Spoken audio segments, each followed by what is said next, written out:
Let 'em Go Barefoot is a podcast that dives into all things parenting and education through the lens of mindful awareness.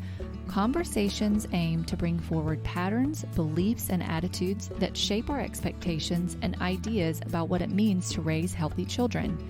With a blend of science, ancient wisdom, and intuition, we will explore ways to support, nurture, and connect with our growing children while also nurturing and expanding ourselves. I am grateful you are here.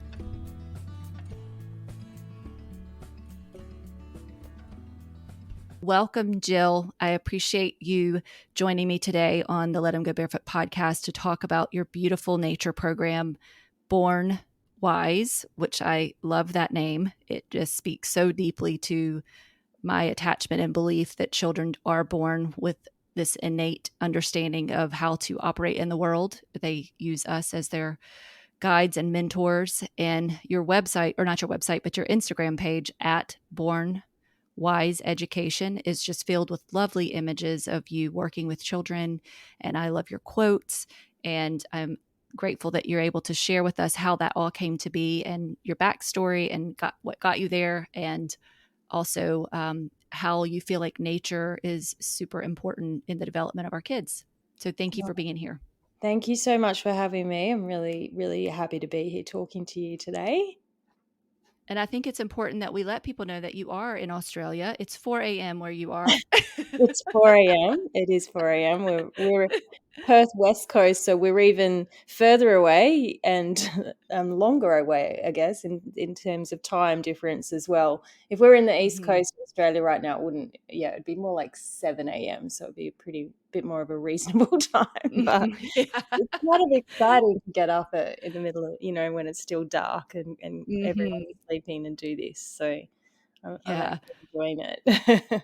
Well, tell us a little bit about your family and, who you live with and how did you end up in Australia? Is this where you were born? Is this where you're raised? And then, Yeah. just talk to us about your program.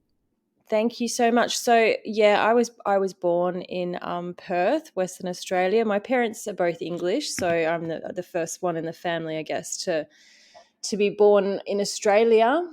I have 3 sons. They were all born here in Perth as well, and they're 15, 13, and I have a 5.5-year-old as well. So there's a bit of an age gap. And we live here. My husband's Australian as well, but he was born in Sydney. And, it's one of those funny things. I didn't ever think when I was growing up that I would end up living in Perth. I love traveling and, Perth has changed a lot, I guess, in the last 20 years, but it was like a big country town, when we were growing up. It always felt like there wasn't a lot to do here, but we are surrounded in some incredible nature spots, that I probably took for granted as a kid. So beautiful beaches and beautiful bushland and, we have amazing sunsets. And I think I just didn't take any of it for what it was when I was younger. And now that we are here and in the place that I didn't think I would grow up, I'm just really, I guess, feel blessed to be here in this part of the world and connecting with it on a different level now that I'm older. And I've traveled a fair bit, I guess, when I was younger, and I used to combine, I guess, my work with teaching as a teacher, traveling, and still taught when my sons were born. But along the way, I think it was when my children were born that I started to see, I guess, the world of education and school and learning a little bit differently. I'm always sort of fascinated as a teacher, the changes to my teaching practice and my beliefs once I became a parent. And I often feel that being a parent has made me a better teacher, but I'm not sure being a teacher has made me a better parent. If that makes sense. No, that's interesting. Yeah, I don't think I've heard it explained that way, but I can see where you're coming from. So you were a trained teacher, and you actually taught in school in Australia before your sons were born. Is that what I understood? Yeah. Okay. I did. Actually, my first ever teaching job was in South Korea. I took a teaching job over there when I was about in my early 20s, and I did that because I at the time had just finished a philosophy and arts degree in creative writing, and I was thinking about maybe doing teaching, and a friend said to me, well, you should try at least working with kids before you go on and study teaching. And she'd just come back from this trip to teaching in South Korea, and she said, you can teach there on any degree as long as you have a degree. It doesn't have to be a teaching degree, Hmm. um, because they, as an English as a second language teacher. So I took a job in a kindergarten in South Korea, and worked there, and that was completely, I guess, culture shock for me, coming from Western Australia and into a part of the world that it was so different to our culture and how we lived. But I absolutely loved working with the children, so it kind of gave me that little bit of assurance, I guess, that maybe I would like teaching and I would like education. But I did do a bit of traveling, I guess, before heading back to Perth to study teaching. But I did in the end come back here. It took a few years, actually, lots of traveling, which I'm grateful for. But started studying education at our uni here, and it was the same uni I'd studied philosophy and creative writing in. But I have to admit, I didn't love studying education. It Mm. felt it felt very different to when I studied philosophy and creative writing, um, and it felt also. I remember thinking, if I hadn't have done that work in South Korea, I don't know how much of the education degree would have made sense to me. So I feel like I learned a lot more once I finished that degree, and I was lucky to get jobs. I've always ended up working in alternative nature-based school settings, and I was lucky in the two main schools I worked in to have amazing mentors who were quite, I mean, they were pushing boundaries in education. They were, I would consider them educational change makers Mm. here in Perth. And one in particular, the first one, a woman named Linda, who I worked with in an early childhood setting as the early childhood teacher.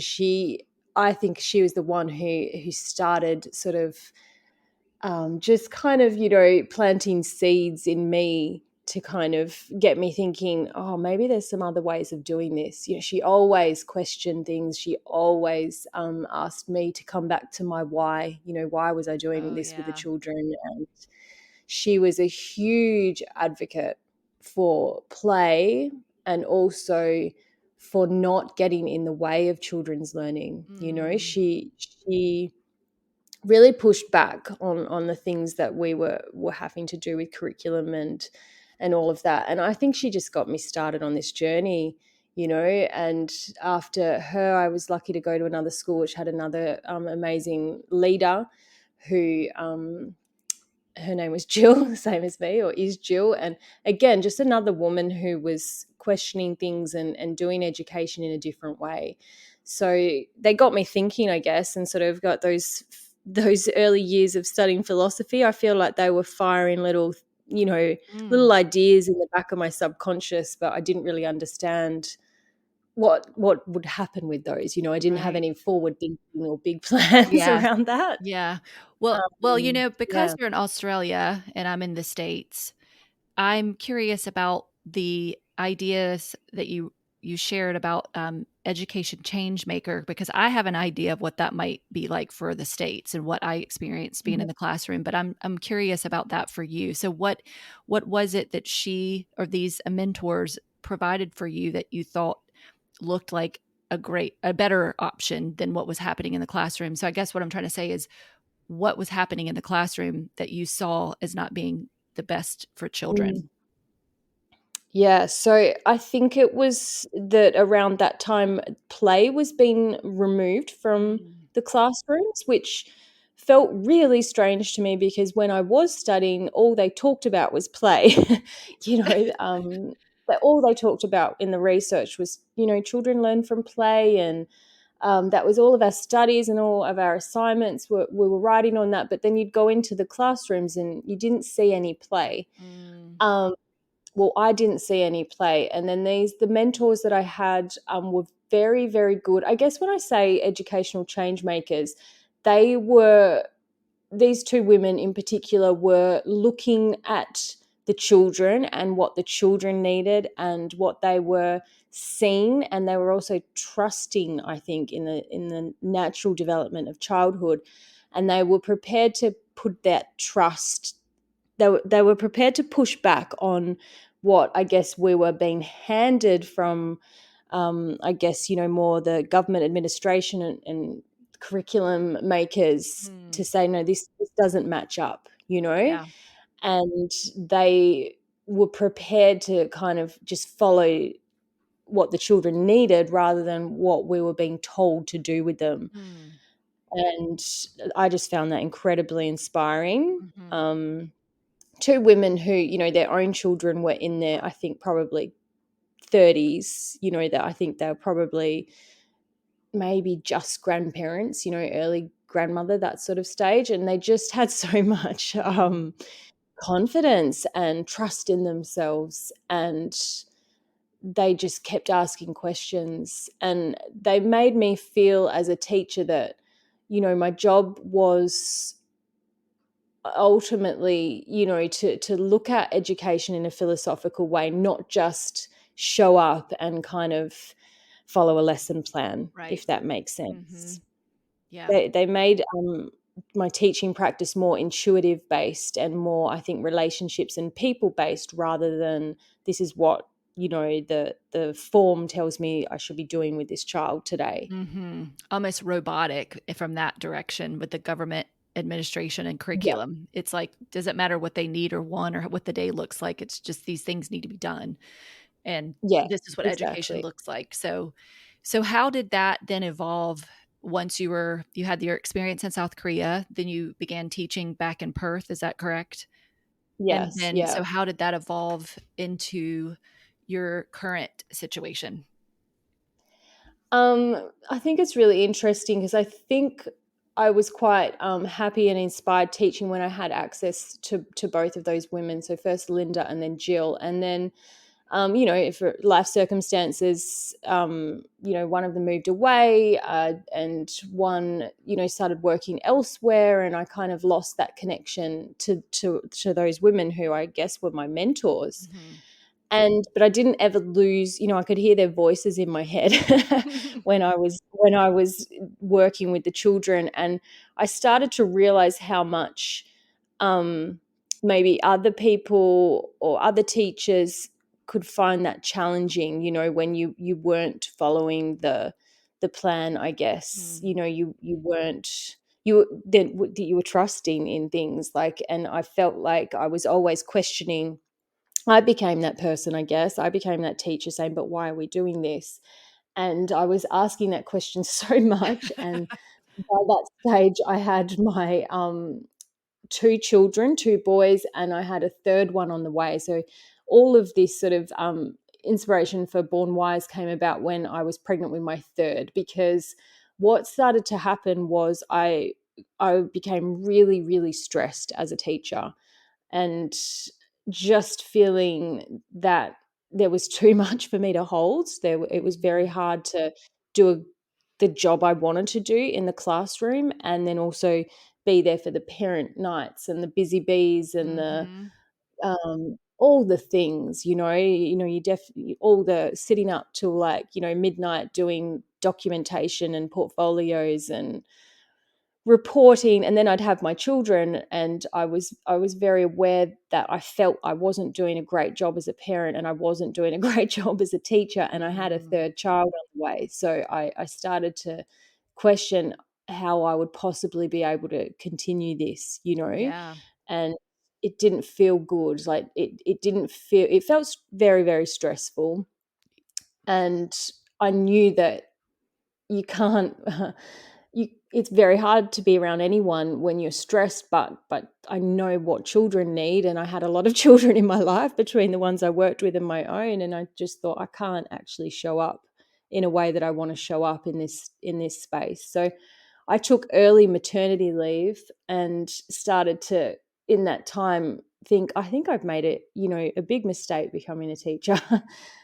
Um, and that was a bit confronting because I'd wanted to be a teacher from about the age of 6. From the age of 6, I'd say I want to be a teacher and a writer, and I love those things. I love working with children, but I think what teaching was becoming and what I wanted to do weren't the same things anymore. It wasn't. I'm terrible with paperwork.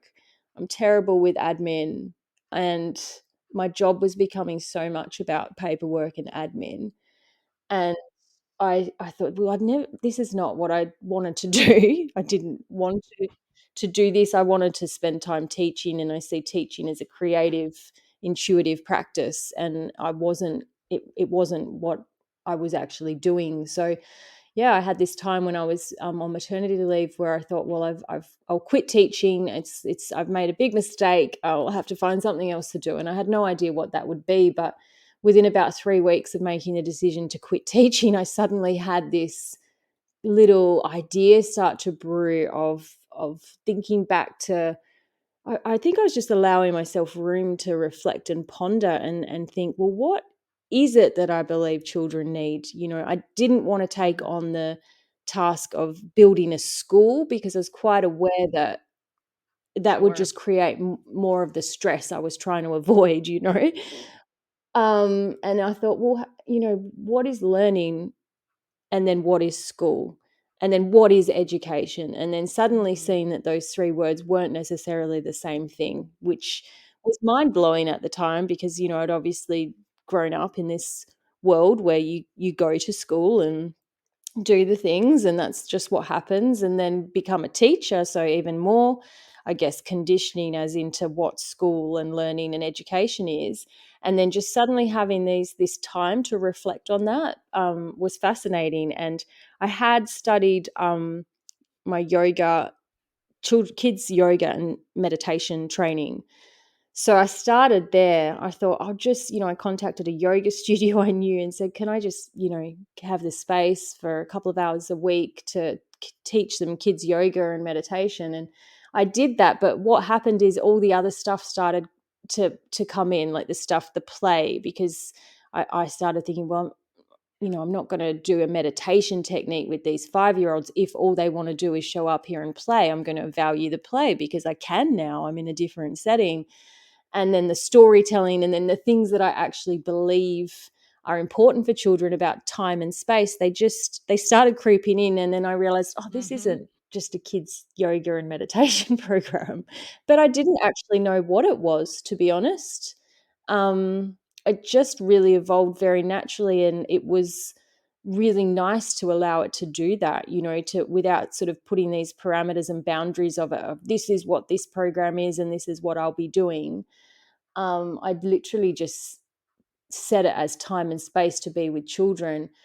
And I was lucky, I guess, that the parents of these children who found me were really trusting in that. And we just Mhm. managed to build this community. And it's so organic that when you kind of reflect on the journey, it sounds sort of almost too simple, but yeah, it's just sort of effortlessly evolved into now it's a 3-day program that I literally think of it as time and space for children to be with other children, to be in a community approach to education. And I feel like the children and myself and Nat, who works with me now at Born Wise, are just these collaborators and co-creators of what it means to be a human. Really, I'd say Nat and I learn as much as the children, and I think removing some of that hierarchy as well has been really Mhm. satisfying as a teacher, shifting what is a teacher's role really. And I would say now I'm more a facilitator than a teacher in the traditional sense of the word. And that feels really good. It feels good to remove any ideas that are pretense Right. around, oh, well, the teacher must know everything because they're the teacher. Which, to be honest, a lot of the schools I were working as alternative schools had these philosophies around, the teacher being a co-creator in the learning, and the teacher being a lifelong learner, they were parts of the philosophy in the schools that I was teaching in. I just felt that we had those written in our philosophy, but we couldn't actually do it that way because of constraints around being a school. Mm, right. Yeah. Well, and we've run into that here as well. And as you were speaking, it makes me think of all the various intentions that are put into place to create schools for children, the alternative spaces. But as soon as they're attached to any sort of government or Mhm. government money, Yes. then your ability to really be creative and do what you were saying, which is follow your intuition and really uh, modify the environment for the needs of the people who are there versus the people who come and we do whatever we do what the government says regardless of who they are. Mhm. And I love this, the natural evolution of what you created, but it also feels like it works in tandem with a child's development. That you Mm, you see something and it speaks to you, and so you follow it, and then you follow that next thing and you follow the next thing. And that's what I love so much about self-directed education mm, and unschooling, is that it's like that. It's this, mhm. something sparks and then you follow it, and then you're Yes. like, this made this happen, and then that. And so like you said, when you get to a point in time and you actually can sit and reflect, it's kind of amazing, that you're there, Yeah. because if you can't really say exactly what to do, Yeah. but you do know, yeah, you do know that, well, you just follow what you love Yeah. and ask those questions, and it's powerful stuff. And if I every time when I talk to parents who are interested in homeschooling or who think they can't do unschooling, that's one of the things that I say to them, is that you would just be so amazed at where your questions will take you, Mm, and to be open to the possibility of doing something a little differently. And as you're describing your school too, it makes me feel like my shoulders relax, like as if oh, this this framework that has been said is education. It's like the teaching, learning, education, school were all used interchangeably, like they meant the same thing. But mhm. as you noticed, once you sat down and really thought about it, they aren't at all. No. And so I do want to highlight one of your posts, since you mentioned your so you and Nat created this Born Wise together, is that correct? Um, I guess it's quite funny. So when I first started doing those little yoga classes that I mentioned, which was the first phase, I guess, of what Born Wise has become, Nat was actually one of the mums who brought her little boy to my classes. Yeah, Um, that's great. yeah, and she was pregnant with her third child at the time, and we met via that, and always got along. And then when her third child was born, she, we they stopped coming to the class. I didn't see them as much, and I reckon maybe, and I just kept following that little evolution of what I was doing. I shifted those classes to a local organic farm that is near me, just because the one thing that I felt in the yoga studio was that there was, we needed to take the roof off, like we needed to be outside. Yeah. I'm luckily never really worked in a school where I had to be inside all the time with children. So, and I like to be outside. I much prefer to be outside myself. Yeah. So I get I that. shifted to a farm which was in a different area, and then funnily enough, I was doing a Instagram live interview with a similar educator to me over in the east coast of Australia, where she was just doing a little chat like this, like we are now, and but it was on Instagram live, and Nat popped up in the comments and said, I can't remember what she said. She said something about getting her passion is art, and how much she wants to work with children in the realm of art, and that's what she had done when she lived in England because she's English. And we connected over that Instagram live, and I invited her to come and run a clay workshop with the children that I was working with, because I knew that they loved clay. And I'm not an artist, and I'm great at providing materials for kids. I'm great at sort of giving what they need, but I'm not a technical artist. And the children very, very quickly outgrew my skill set, if that makes sense. So I had all these 5 or 6 year olds who were asking me questions about their clay creations that I can't answer this. I don't have the technical skills to take them to the level they wanted to take their work. But I thought, well, you know what? I do know someone who could help us. So, like, the following that self-directed path, I guess it was just a case of, well, we need someone who can show us this to come in and show us.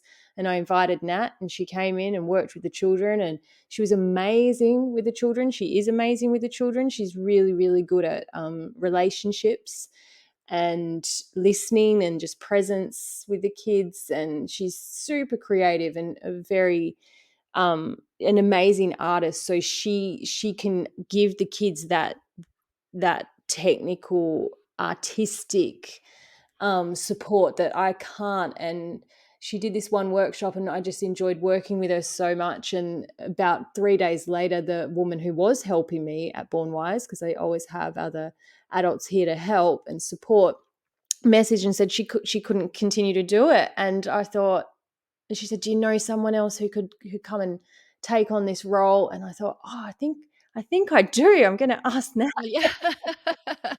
And I thought, oh, this is kind of, she has 3 kids, and she wasn't working at the time in terms of paid work. She's obviously working all the time as a Mhm. mum.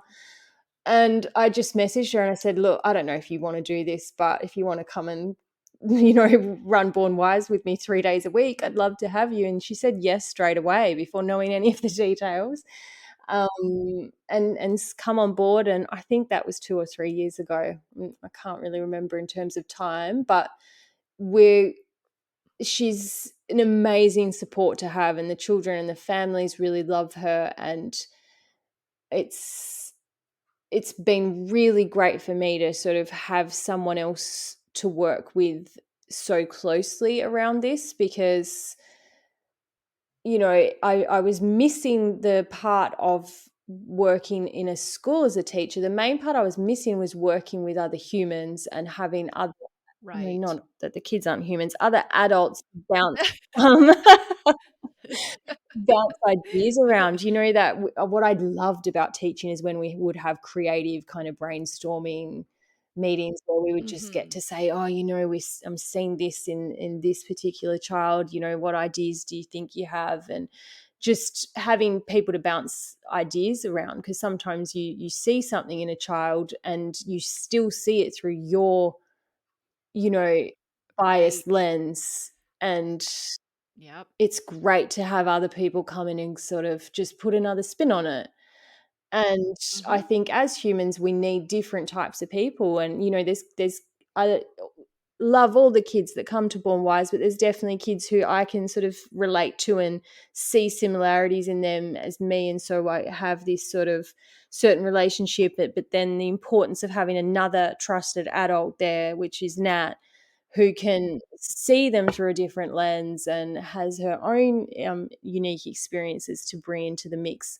I feel like that's really important. And just for me, this whole idea of school, I think it would be amazing if we could just take that pressure off schools being this thing, and just turn them into safe spaces for children to be with trusted adults. I know I can oversimplify, but really I think that's all we need. And because I'm also aware that not everyone's in the position to homeschool or unschool. And I just think in terms of childhood, it would be great if we just kind of simplified it a little bit and allowed children to learn. I agree, and I think, I mean, that's definitely a dream of mine. I think all the time about what ifs of turning all these different spaces into exactly what science says children need and what we Mhm. know is true from a biological standpoint, from evolutionary biology. There's so much information out there.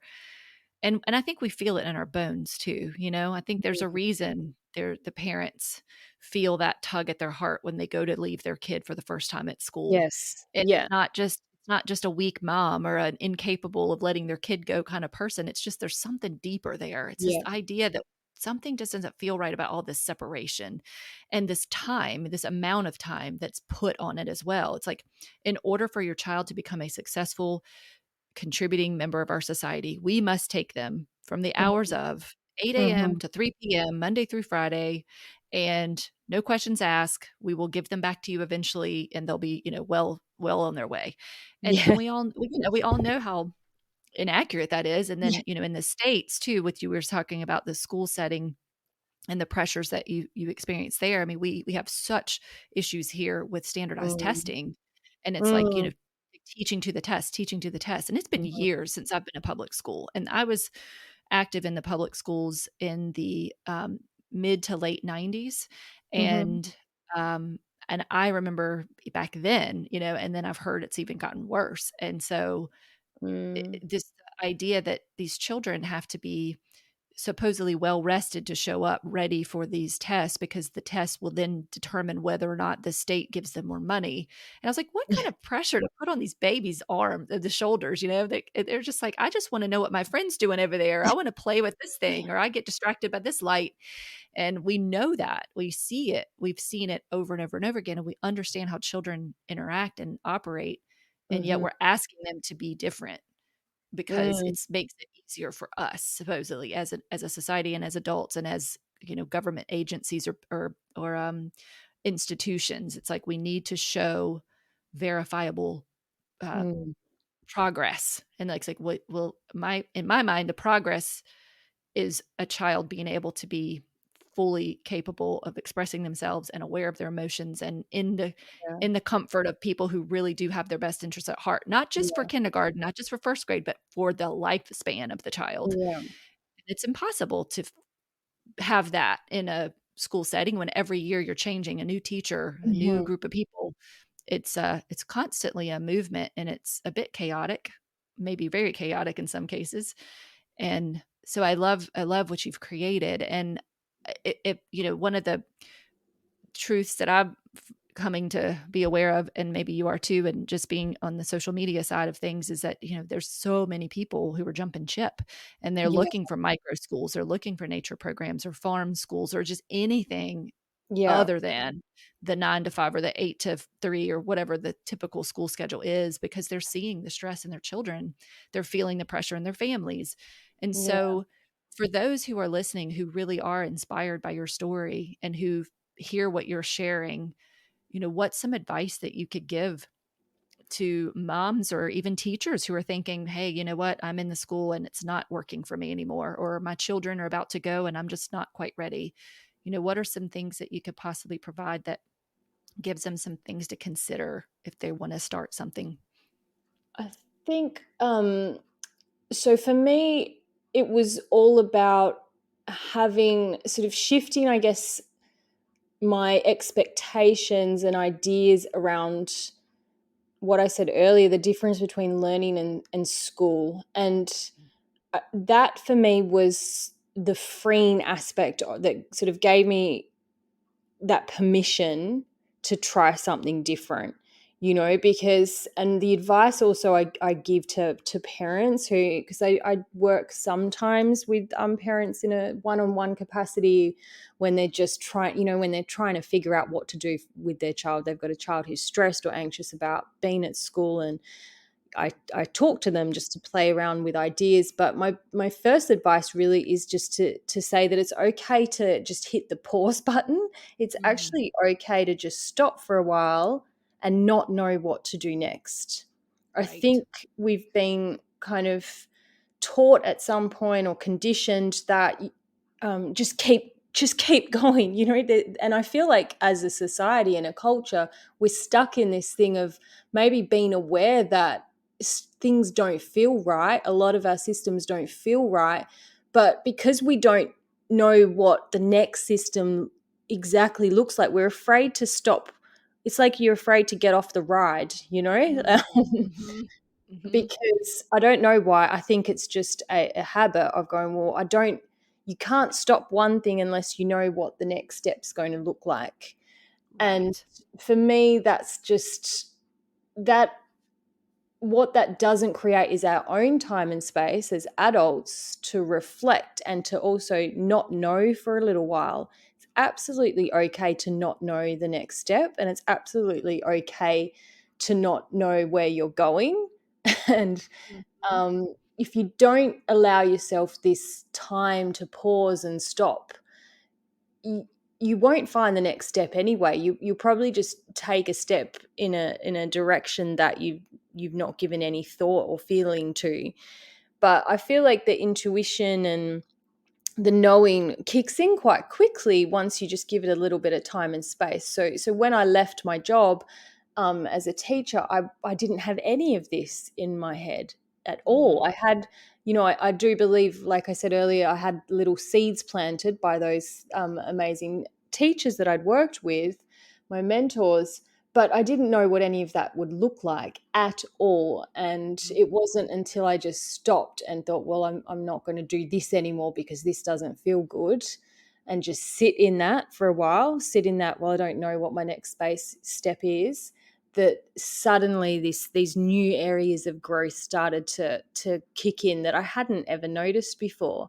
And I think that's something to let parents know as well, that if your child is struggling in school or it doesn't feel right, it's okay to not have the answers of what next. It's okay to just to stop, and if you're in a position to take them out of school for a while and just sit in that not knowing. I know that can sound really Mhm. scary for some people, but I did that with one of my sons. He was struggling at school and he didn't know I didn't know what to do with him at the time because I was only working with really young children.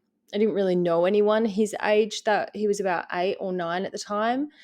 I didn't know anyone his age that was unschooling at that time or homeschooling that wasn't in the system. But he was crying every day before school, so I we just stopped and he stayed home with me and his younger brother, and he helped me with the younger kids I worked with, and we didn't really have a plan for him at all. But what I just watched and observed what he needed, and I saw what it was very interesting to me to reflect on what he was doing, because all day long he was moving. And he was doing a lot of parkour. He really started to get into parkour, and he was jumping and he was moving like different animals all over the place. And it was a really sort of mind blowing moment for me, because it was like his body knew that it needed to Mm. move after all these years of having to sit still in Oh the my school gosh. system.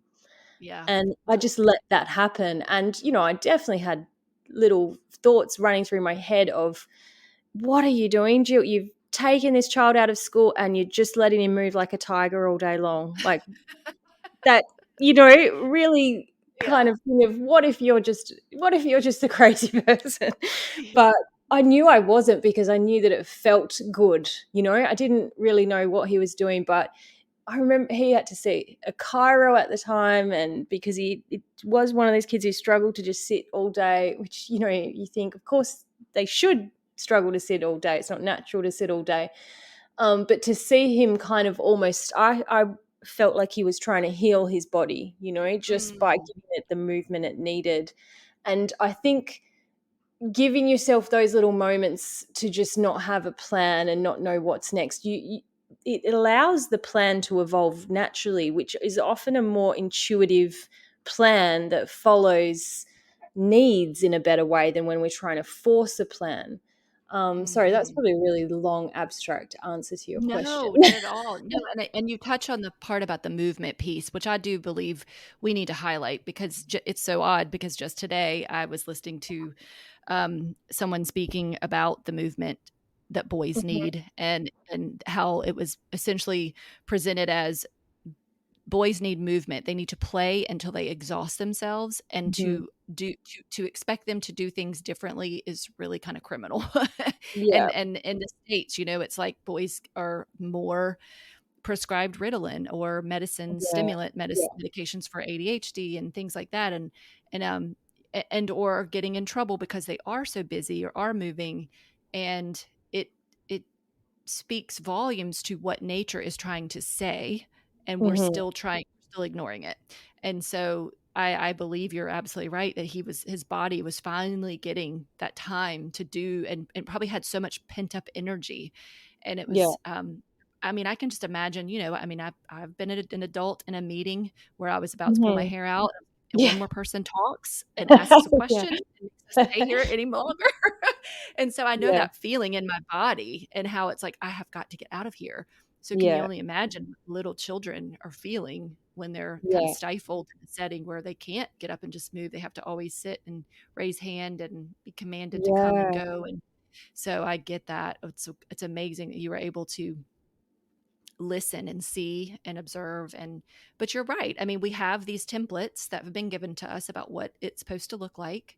Mhm. And if we don't do it, then we think, well, maybe we've somehow failed our children or will fail them. And if they're not producing, then are we setting them up for failure? Or Yeah. who are we to make this decision for Yeah. them? It's already been done way before we got here, and this is how it's supposed to be. And Yeah.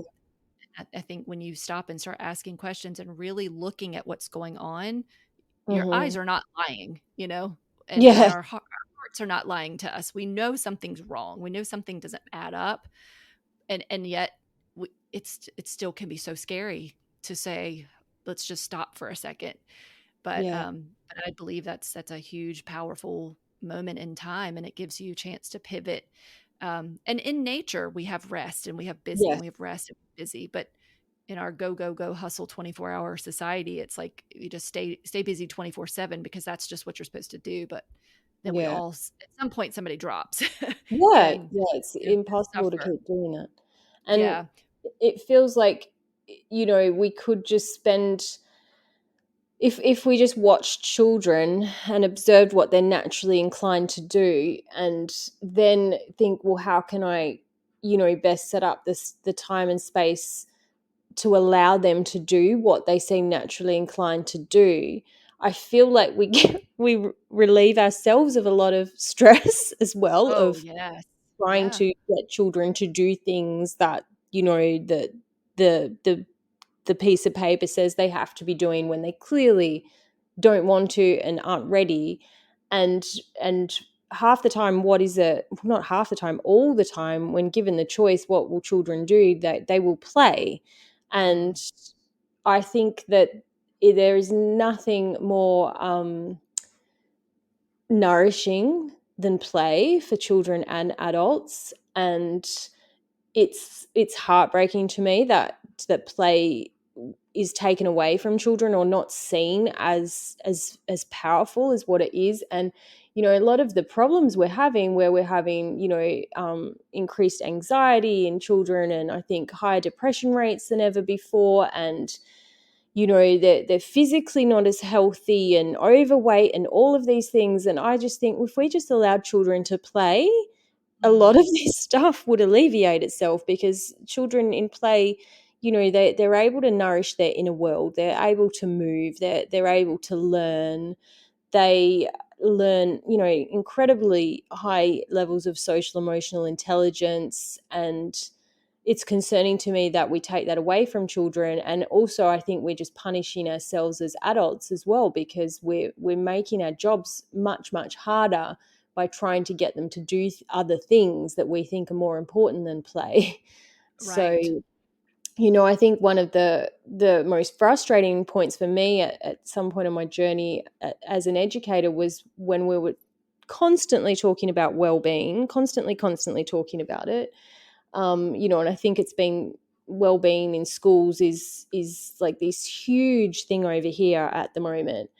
And I found it ironic, because I thought, we we can't stop children playing to send them to, a structured prescribed well-being course. Yeah. Like, I get the I get the intention behind it, but we so want to teach them mindfulness, and we so want to teach them yoga or meditation and all these little techniques. And I just think, if play is a child's meditation, and play does Mhm. allow them to access mindfulness, but we're trying to take them away from that to put them in a room to teach them prescribed well-being techniques. It doesn't add up to me at all. Not at all. Yeah. Mm, yeah. Well, and speaking of play, I love that post that you have on it. I'll say it's February the 22nd, and it's where you introduced yourself and Nat, and it was introduction to Team Born Wise. Yeah. And you said you found yourselves playing dress up and wearing ridiculous wigs while we sailed on a pirate ship past frolicking mermaids to Chipmunk Island. And that just so fun, because I can just imagine what that must have felt like for you, for Nat, and also for the children. And they love it when we enjoy play with them and we Yeah. join in on their adventures and we allow them to lead and kind of direct us to say, now they're kind of, and that's one of the pieces I think people fail to recognize as adults with play, is that when we turn it, when we take ourselves out of it, and we don't have to orchestrate anything, it's just Yeah. fascinating to see what the children come up with. Yeah. And it also allows them an opportunity to kind of take the lead, whereas we as parents tend to be in the lead more, whether it's, Yes. planning an event or organizing dinner or whatever the case may be. But this playtime really allows the children to say, hey, you know what, I'm in charge now. Not in a like a controlling way, but more in a leadership way.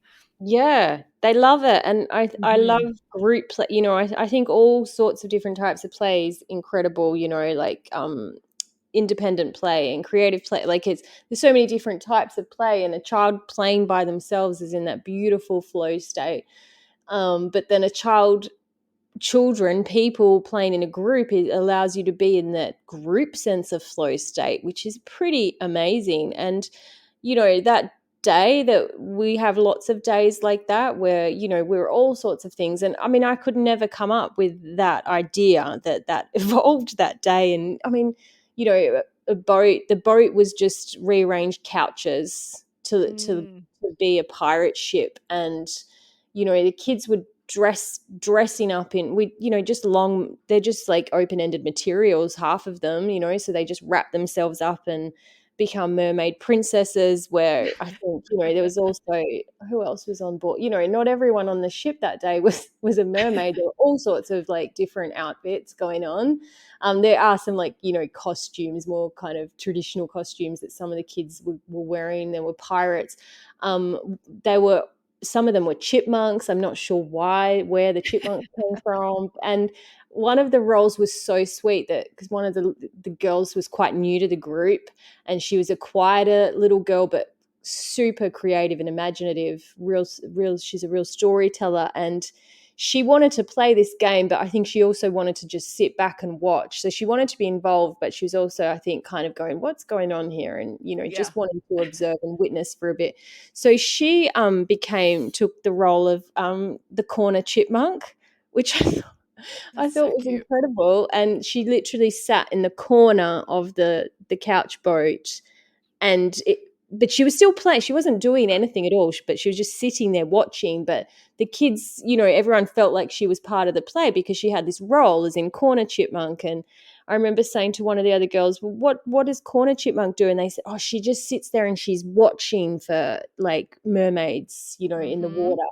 And the little girl, she's happy to do that. So she had like one of those brown toilet roll type things just as her binoculars. And it would just like, it sounds it it's very funny. We had like whale music playing in the background because their kids wanted that kind of background noise. So and one of the girls said, "Oh, she can talk to animals," so that was her job. And it was just, then they'd give Nat and I jobs. And I love storytelling, so I often find that in that kind of group play, I end up taking on the role of almost like this storytelling narrator. Mm-hmm. um, but then being in the play as well, because I think it's really important in play to allow each human to be what they want to be in it. And it's like a little kind of pocket micro kind of metaphor into like what humans can be like when they work together. And Right. I love that the kids are so good at just tying in anyone, so someone new comes into the play and it's like, "Well, who are you?" And they'll say, "Oh, I'm the one who can speak to the animals." They're like, "Oh, okay, we need one of you." Like it doesn't matter how bizarre the role is, whether it's I'm corner chipmunk or I'm the animal communicator. They find a place of contribute. You can contribute in this way.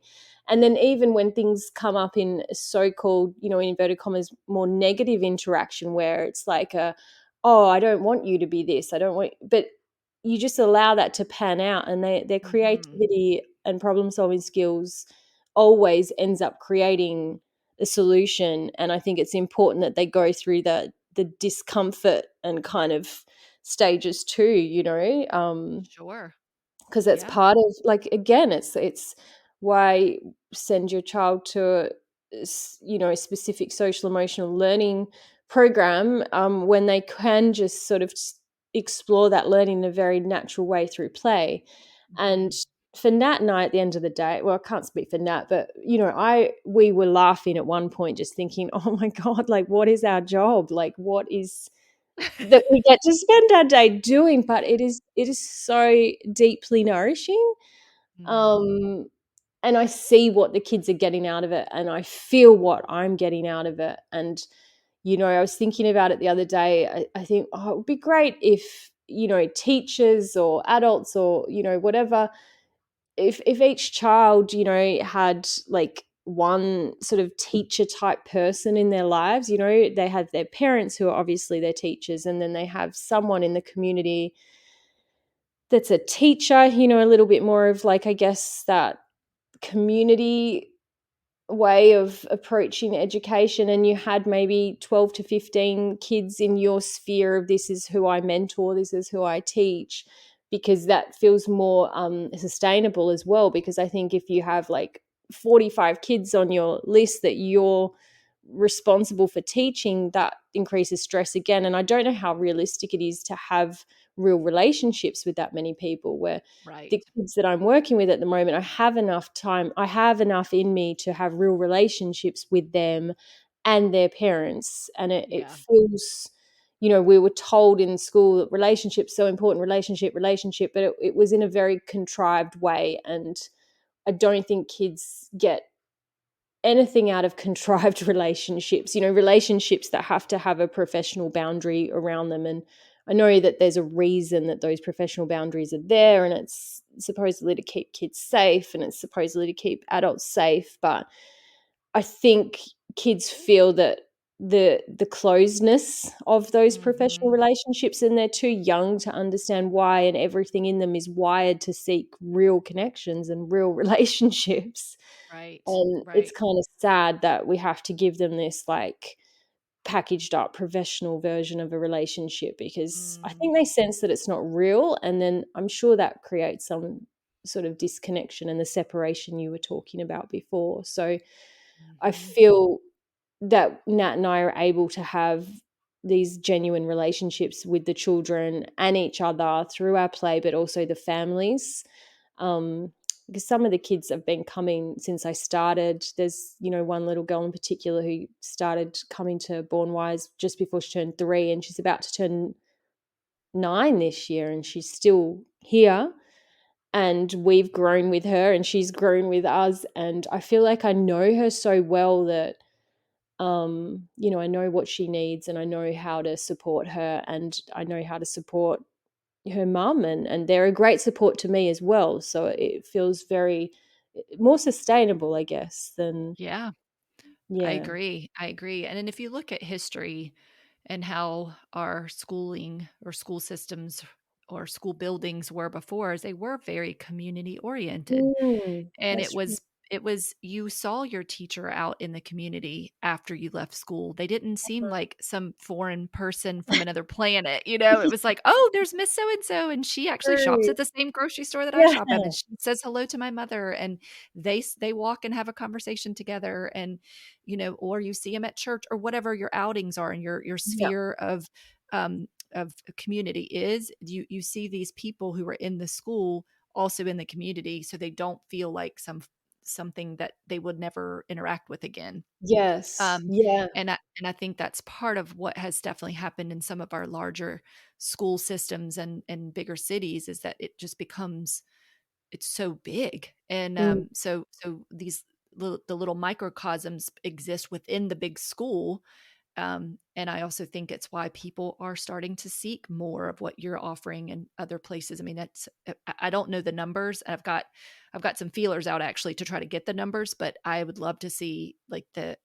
increase in micro schools across the country, especially since the Mm. pandemic, because I Yeah. know it's fascinating how many are happening. I'm even considering it, you know, what I could do at this point in time. I have kids that are a lot older. I have a Yeah. 20-year-old and a 16-year-old, but you know, you were talking about play and sometimes I think a lot of times people think children younger than maybe 11 or so, but funny enough, this yesterday was Easter, and we got together with a group of families that we have spent a ton of time with for Mhm. a lot of years. And like I said, we've got kids ranging young adults 23, 24, and the youngest was 10, 11. Mhm. And they did an Easter egg hunt and they did a scavenger hunt and they were cracking me up and they were having the best time. And of course, they take it to a whole different level because they're older. Yeah. And just to see them playing and running around in this big pack, and it was not like it was not immature. It was mature play, but still Yeah. having fun and still changing it and modifying it to fit them. And to me, I think, you know, that's just what it's all about is if you're able to play as a child, you're able to really easily play as a teen. And then you're definitely able to, I think, to take that into adulthood. And I believe it was Stuart Brown who wrote the book on play, a book on play, not the book, but a book on play. And he said the opposite of play is depression. Yeah. And I never really thought about it that way before. And I was like, yes, it makes so much sense because anybody who's feeling pretty down and sad and depressed, play is not part of Yeah. their feeling. You just can't be playful. Yeah. Um, and so I think when we are able to give kids that space to be playful as early as possible and for as long as possible you can see how it can carry as a beautiful thread throughout the rest of their lives. Yeah, for sure. Definitely. And I love too how you're on your page you also say that you're a school of the heart. So Yeah. how did you come to that? I mean, so much of what you've said it seems pretty self-explanatory, but to write that specifically, Mm. what inspired that?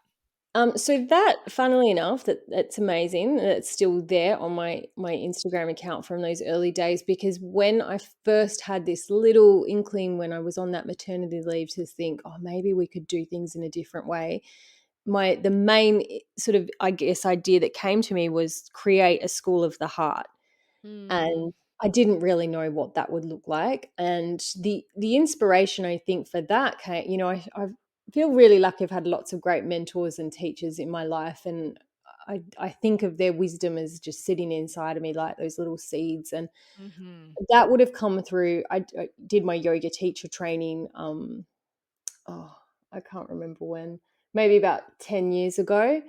And during the training, the teacher, who was just somebody I really respected and looked up to. And, even with him, with the yoga industry, like he was always questioning that too. He would say, mhm, this is about your own inner world, so, don't take on my word as the thing. Anyway, he would often just use those words about from the heart.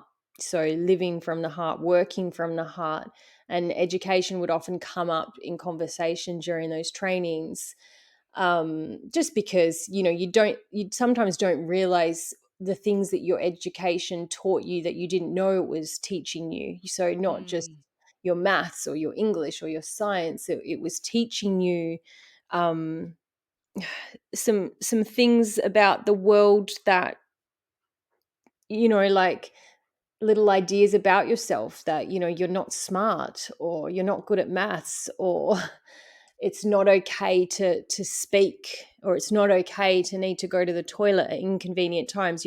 All of those little subtle teachings that we don't think about when we think of our education. He sort of started us thinking about them, I guess. And that, for me, was just where this pondering started to kind of kick in of, okay, well, we spend so much time supposedly educating the mind, where I would question that that's what I don't think we're really educating the mind. I think yeah. that's what we say. um, So, academic focus, I guess. And I started thinking, but what about the body? And what about the heart? And what about, who we are inside? And, just of again, what could things look like if we prioritized the heart or the way things feel? Mhm. So that school of the heart phrase is something I came up with really, really early on. So even though the structure of the program's changed, and the times and the space and even the name of it, has changed over the time, but that school of the heart phrase was always there, and it's kind of a reminder to me. I guess it's a reminder that when I'm any stage of my life, it's and struggling, I guess, if there's a child that I'm working with that I'm thinking, okay, I need to kind of figure them out in a way of like, what's the best support? What do they need right now? And mostly I can see it. I've come to a point where now I can just feel and see what a child needs. But if I need a little bit of extra support, it's coming back into my own heart, I guess. Yeah. And and also intentionally teaching, because as much as we're self-directed learning program, and so obviously the children get to follow their own interests and ideas, but I follow my own interests and ideas as well, and I encourage Nat to, and because I think then we're modeling to children that, well, we're on our learning path too, and um, that is something like things like compassion and love and beauty and hope and gratitude are these things that I'm very interested in. So I have those as themes running throughout Born Wise program, as this is what I'm consciously or intentionally is a better word, exploring myself at the moment. Mm. And I Mhm. invite the children in to explore that as well. So, often that's just a conversation. Last term, love was something that I wanted to explore. And what is the role of love in education? And is it okay to even talk about that word in education? And how do you feel about it? And the kids had great, interesting reflections to say on it, and um, I guess that's what I mean by a school of the heart is Yeah. is listening to that. I love that. And also the fact that you brought up the point of being a guide and following your interest as well. And I do think sometimes that can get a little muddy in the self-directed space where people Yeah. think self-directed is only about what the kids want. And I'm thinking, well, Yes. remember they work in tandem. I mean, they are part of a group. They're part of a family unit. They're part of a small community. And while it's beautiful to pay attention to their interest and what is they are naturally being pulled towards, it's also important for them to see parents and other family members enjoying what they love. And Mm. that whole back and forth sharing, it's like, if you have a sibling who's really into health and fitness and you see something that they love, or you see something that you think and it makes you think about them, then you share that. Right. And Mhm. it's not just, I don't share anything about myself, only you all the time. So I love that, you also are leading in that way and asking those really deep philosophical questions because kids they're little philosophers, I think. And Oh, even before you ask them, I think that they are thinking it. Sometimes they might not really have the words to express what they're thinking or yeah. sensing. But I have found time and time again that if I present a question or maybe throw out an idea, that you will see them come up with things that they're surprising and fascinating and it makes you realize that there's so much more going on inside their little minds than we're able to Yeah. capture if Yeah, we for just sure. pay attention to academics. Yes. So Yeah, for sure. that's great. So the other thing too about your program, is it part of a larger organization or is it just Mm. something you created? So is the We Are Nature Network, is that a larger organization in Perth or in Australia? That's so We Are Nature Network is a um like an umbrella, I guess, organization for some of for the programs like Born Wise and the other ones running here in Perth that Okay. follow a similar philosophy. And We Are Nature Network is a group of women. We are all women who were working in this similar kind of odd little pocket that's not defined. And it came about, because like I said a little bit about earlier of how I was, bringing Nat on board because I wanted to have this, I wanted to collaborate. I didn't want to just work as this one adult floating in space. And so and missing that collaborative aspect of teaching. So it's like, we're we formed We Are Nature Network just to have that kind of banner to be able to work with other educators. So there's about 6 of us, or maybe there's Okay, 7, great. and we meet monthly. We're always talking and kind of like collaborating on ideas. We do run things together as well. We do like a monthly nature outdoor yoga class for the community as well, which is a fundraiser. There's lots of, we have a website, we have online programs there that we run together as well. And we do a nature uh, curriculum there together as well, which again is a collaboration. So Nat puts in a therapeutic art practice in there. I offer storytelling. Emily Patterson, who is another local educator running her own program similar to Born Wise, puts in some mindfulness, and there's creative practices in there. There's song that Emily does as well. So really, We Are Nature Network is it's like a support system. So we were inspired, it's called We Are Nature Network because we wanted to keep looking back to nature for advice. So when we were Mm, struggling or we had problems, literally look, well, how does nature handle this? How does the natural world handle this? Because we are nature as well. We forget that, don't we? We forget that even if we're mhm, sitting in an office room in the middle of a city in a high-rise building, we're still nature. We don't have to go looking for nature. It's we carry it around in us because it's mhm, in who we are. So we were inspired, I guess, by the way that, the network systems of even mushrooms, or how the root systems of trees work together, and how a healthy tree will send nutrients to a younger or less healthy tree to support it. We wanted to have that as the basis of our organization. So we remembered that, we'll remind ourselves that we're trying to approach work and life and learning and education in a different way, and we're there to mm, support each other through that, because we've all grown up in this culture, in this world, so you can sometimes very easily slip back into it without mhm. realizing it. So it's literally, where nature network is a support of, there's mothers, grandmothers, educators and artists who are just committed to approaching life and learning and work as mothers, especially, in a different way. So we have each other's children in our programs because we recognize that our own children need sometimes a teacher or a mentor that's not in their direct family as well. They benefit from that. So I have Emily's son with me, and my son goes to Sam, who's one of the other teachers in there. So there's a lot of kind of helping take care of each other's children as well, if that makes sense. Oh, yeah, that sounds beautiful. And is it something then that if anyone who isn't in your area, is it something that they could go to and use as a template for, let's say, if they wanted to start something, in the States, or if there was somebody in another Yeah. country and they saw that and thought, how about that idea, that really, really like it? Would they get in touch with you and maybe you could walk them through how to create something similar?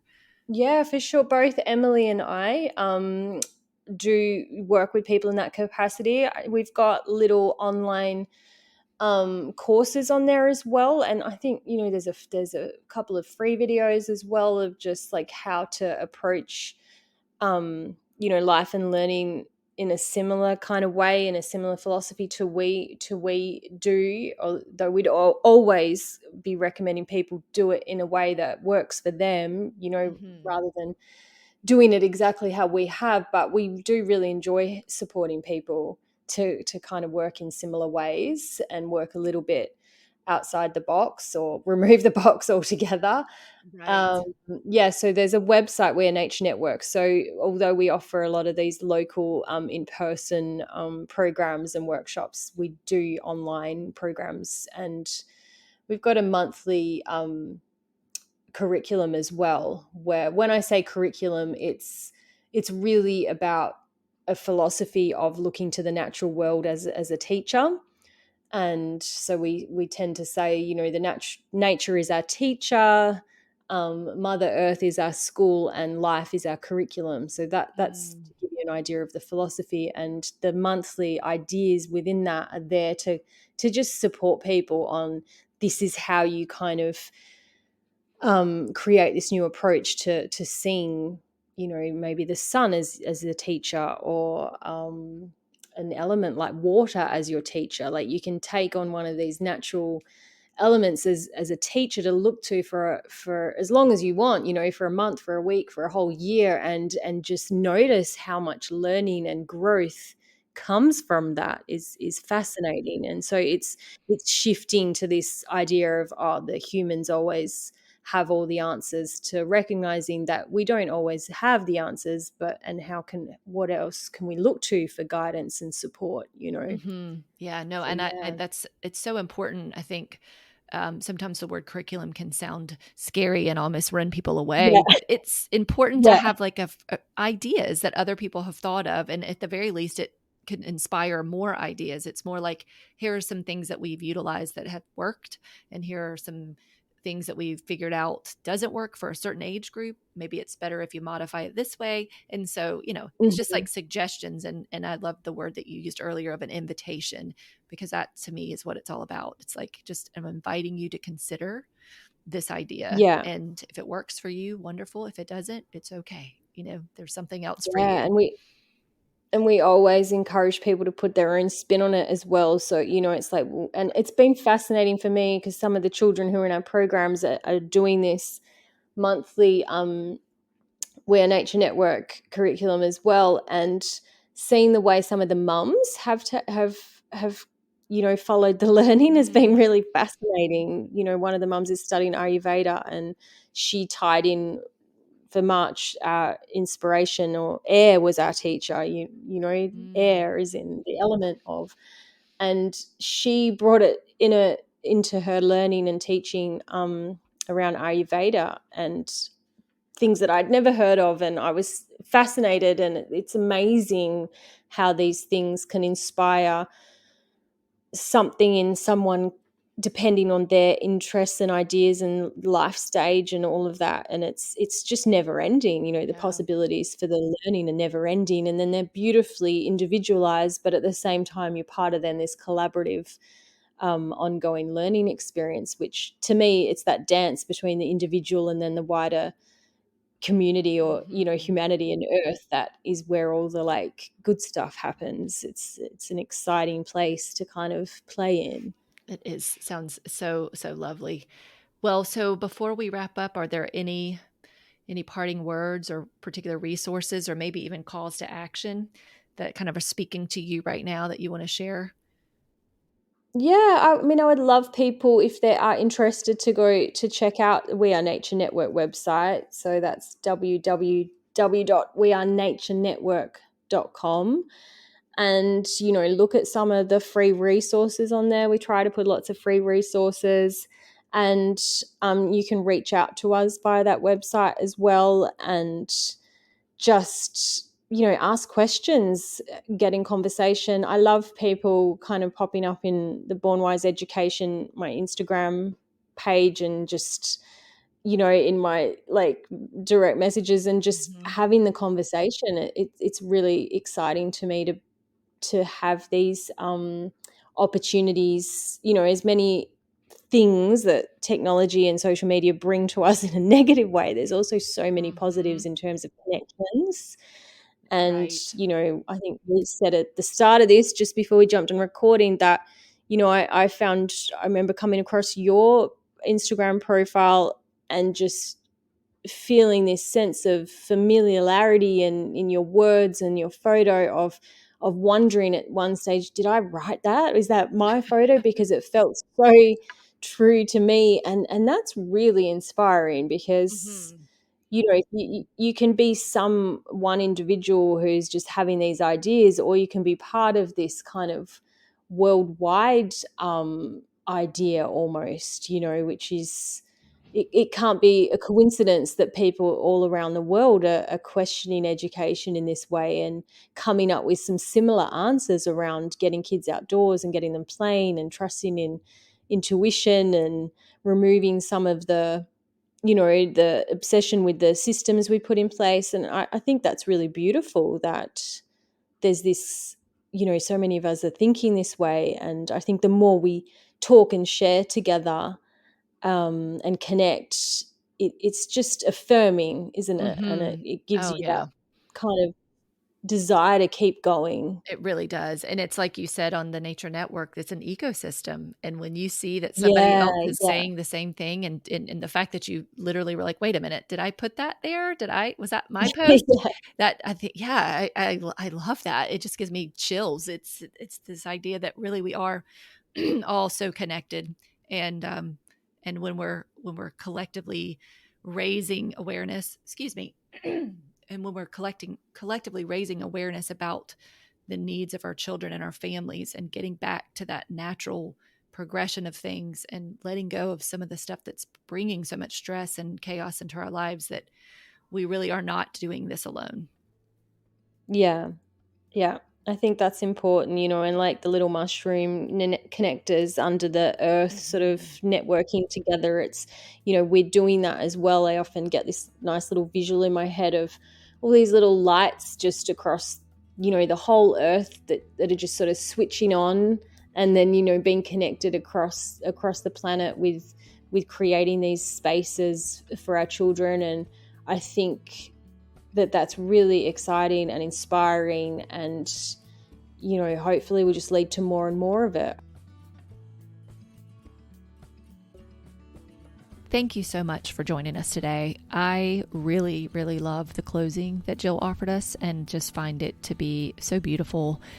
I think I'm going to forever consider families and communities who are opting into connection and creating those beautiful spaces as little lights switching on. If you enjoyed our conversation or found any part of it helpful, please do consider subscribing, sharing, or writing a review. It's a great way to support the podcast and it allows others to find us. Also, if you haven't had a chance to check out the Barefoot Playground yet, we would really love to have you. Thursday, May the 4th, Cindy Gaddis, the author of The Right Side of Normal, Understanding and Honoring the Natural Learning Path for Right-Brained Children, and a veteran homeschool mother of 7, joins me to talk about what writing looks like for our right-brain creative learners. This will wrap up our 5-part series, but don't shy away if you haven't been before. I promise you will learn something new. Cindy's insights never disappoint, and she provides tangible, actionable steps that you can implement immediately. And on Wednesday, May the 10th, Ann Hansen of Inner Parent Coaching joins me to wrap up our 4-part Parent-Child Empowerment series with a talk on unschooling teens. Which path do you prefer? We will discuss transcripts, job applications, and the multiple ways you can support your teens in high school and beyond. Anne has 2 grown unschoolers, and I have 1 plus a teen who's still at home, and we love connecting with other families and supporting you on this journey. You can find details in the show notes about the Barefoot Playground and how to stay in touch with my guest today, Gill Howarth of Born Wise Education. As always, stay curious, stay connected, and stay aware. Until next time.